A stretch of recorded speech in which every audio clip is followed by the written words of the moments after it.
అనంత కరుణామయుడు అపార కృపాశీలుడైన అల్లాహ్ పేరుతో. ఆయత్ నంబర్ 65. يا أيها النبي حرض المؤمنين على القتال إن يكن منكم 20 صابرون يغلبوا 200 وإن يكن منكم 100 يغلبوا 1000 من الذين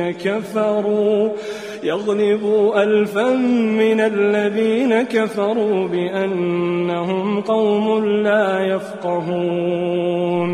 ఆయత్ నంబర్ 65. ఓ ప్రవక్త, విశ్వాసులను యుద్ధానికే ప్రేరేపించు.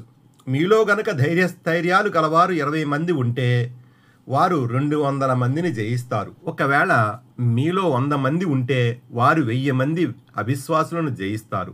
ఎందుకంటే వారు అవిశ్వాసులు, అవివేకులు. 88.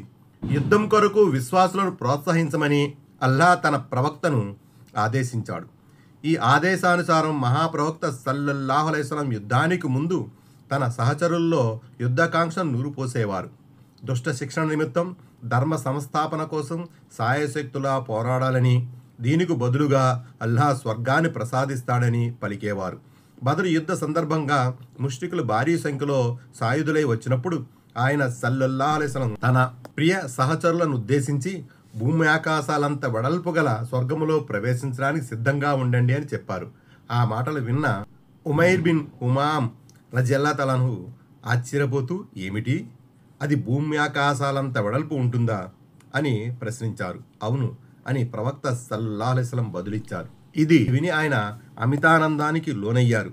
మరి నేను కూడా ఆ స్వర్గములో ప్రవేశించగలనా అని ఆశగా అడిగారు. నీకు ఆ స్వర్గభాగ్యం ప్రాప్తిస్తుంది అని పలికారు దైవ ప్రవక్త సల్లల్లాహు అలైహి వసల్లం. అంతే, ఆయన తన ఖడ్గం వరణ తుంచివేశారు. ఖర్జూరు పండ్లు తీసి తినసాగారు. అంతలోనే ఏమనుకున్నారో, ఖర్జూరు పండ్లు పారేసి ఈ పండ్లన్నీ తినే వరకు నేను బ్రతికి ఉంటే అది కూడా సుదీర్ఘ జీవితమే అని చెబుతూ కథన రంగంలోనికి దూకారు. వీరోచితంగా పోరాడుతూ అమరగతిని ఆస్వాదించారు. రజియల్లాహు తఆలా అన్హు. సహీ ముస్లిం కితాబుల్ ఇమారా 89. ఇది ముస్లింల శౌర్యానికి, విశ్వాసం, ఈమాన్ ద్వారా లభించిన ఆత్మవిశ్వాసానికి ప్రబల తార్కాణం. 20 మంది ముస్లిములు 200 మంది అవిశ్వాసులను, 100 మంది ముస్లిములు 1000 మంది అవిశ్వాసులను ఓడిస్తారని ఈ వాక్యంలో శుభవార్త ఇవ్వబడింది. ఆయత్ నంబర్ 66.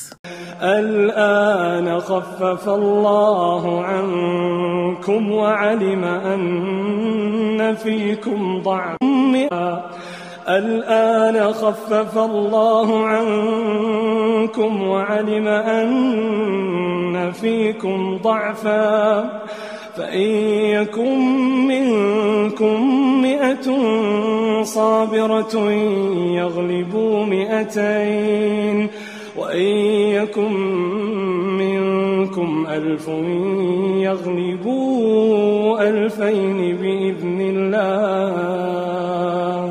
والله مع الصابرين. ఆయత్ నంబర్ 66. సరే, అల్లాహ్ ఇప్పుడు మీ బరువును తగ్గిస్తున్నాడు. మీలో బలహీనత ఉన్న సంగతి ఆయనకు బాగా తెలుసు. కనుక మీలో 100 మంది ధైర్యస్థైర్యాలు కలవారుంటే వారు 200 మందిని ఓడిస్తారు. ఒకవేళ మీలో గనుక 1000 మంది ఉంటే వారు దైవాజ్ఞానుసారం 2000 మందిని ఓడిస్తారు. అల్లాహ్ ధైర్యస్థైర్యాలు కలవారికి తోడుగా ఉంటాడు. 90. ఇంతకు ముందు వచ్చిన ఆదేశం ముస్లింలకు భారంగా తోచింది. ఎందుకంటే అది 1:10 నిష్పత్తితో కూడుకున్నది.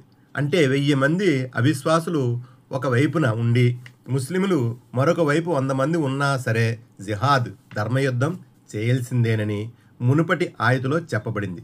తరువాత అల్లాహ్ వారికి కొంత వెసులుబాటును కల్పిస్తూ ఆ నిష్పత్తిని 1:10 నుంచి 1:2కు తగ్గించాడు. అంటే 100 మంది ముస్లింలు 200 మంది అవిశ్వాసులకు సమానమని పేర్కొన్నాడు. సహీ బుఖారీ అన్ఫాల్ సూరా వ్యాఖ్యానం.